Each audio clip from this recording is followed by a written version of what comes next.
Halo kawan semua, balik lagi di Tulis Ulang. Kali ini aku mau berbagi cerita tentang pengalaman pertamaku camping sendirian.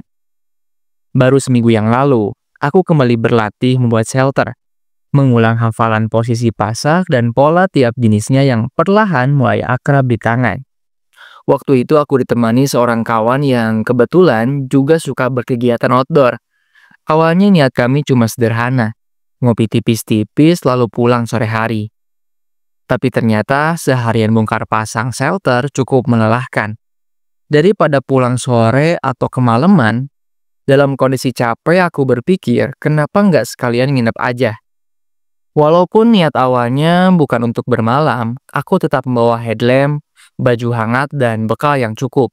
Karena siapa tahu ada hal lain di luar rencana. Jadi lebih baik dipersiapkan saja sejak awal. Berkegiatan seperti ini, seperti camping, hiking, atau apapun yang melibatkan diri di alam terbuka, khususnya di hutan, memang butuh kesiapan yang cukup matang. Bukan cuma fisik dan mental, tapi juga perlengkapan yang memadai serta pengetahuan. Minimalnya ngumpulin informasi tentang tempat yang akan kita datangi. Menjelang sore, kawanku pamit pulang. Langit mulai gelap dan aku memilih untuk tetap tinggal. Menguji diri sendiri, sejauh mana aku bisa bertahan sendirian. Melawan ego, cemas, dan sugesti yang tanpa sadar tertanam sejak kecil bahwa kegelapan adalah hal yang menakutkan. Dan baru kusadari, ini benar-benar kali pertama aku camping sendirian. Meski aku bukan orang yang penakut, tetap saja ada getaran aneh waktu sunyi di hutan hanya menyisakan aku dan pikiranku sendiri. Suara burung yang bersahutan, serangga yang tak henti-henti membuat suasana menjelang maghrib terasa agak tegang.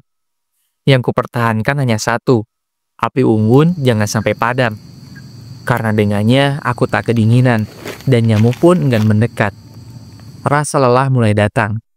Aku pun memutuskan untuk tidur lebih awal dari biasanya. Di atas hammock milik kawanku ditemani cahaya api yang perlahan meredup. Mungkin hal yang paling ingin kuhindari saat camping sendirian adalah terbangun dini hari. Dan sialnya, malam itu aku benar-benar terbangun, tepat pukul 1 pagi. Api unggun sudah hampir padam, menyisakan bara yang redup. Dari kejauhan terdengar suara burung puyuh mungkin. Suaranya cukup dekat, membuat suasana makin sunyi tapi juga nyata. Aku bangun pelan-pelan, lalu memutuskan untuk menyalakan kembali api unggun. Saat itu, tanpa sengaja aku menengadah ke atas. Bulan tampak begitu terang, menciptakan siluet pepohonan tinggi yang menjulang di sekelilingku. Cahaya lembutnya menembus celah dedaunan, dan entah kenapa, pemandangan itu membuatku terdiam.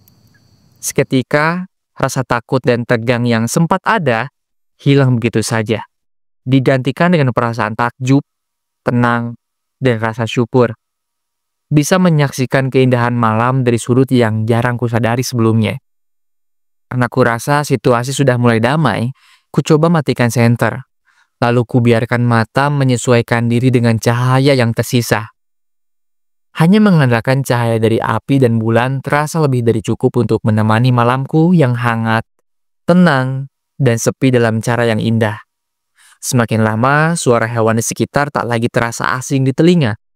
Justru membuat suasana terasa lebih akrab, lebih hidup. Yang tadinya terasa gabut dan benar-benar sendiri, kini perlahan berubah. Aku sadar, ternyata aku tidak benar-benar sendirian. Ada begitu banyak makhluk yang juga sedang beraktivitas pada waktu yang sama hanya dengan caranya masing-masing. Nyamuk yang sekali mencium pipiku, serangga kecil yang menabrak-nabrak senter, dan semut yang bergerombol di sekitar nesting, mungkin sedang membersihkan sisa mie instan yang tadi sempat tumpah. Hal-hal kecil seperti itu malah bikin malam terasa lebih hidup. Ada interaksi, ada kesibukan kecil yang lucu kalau dipikir-pikir. Alam memang selalu punya caranya sendiri untuk mengingatkan bahwa kita ini cuma bagian kecil dari kehidupan yang lebih besar. Di antara cahaya api yang mulai padam, aku hanya duduk terdiam. Aku hanya duduk menatap langit.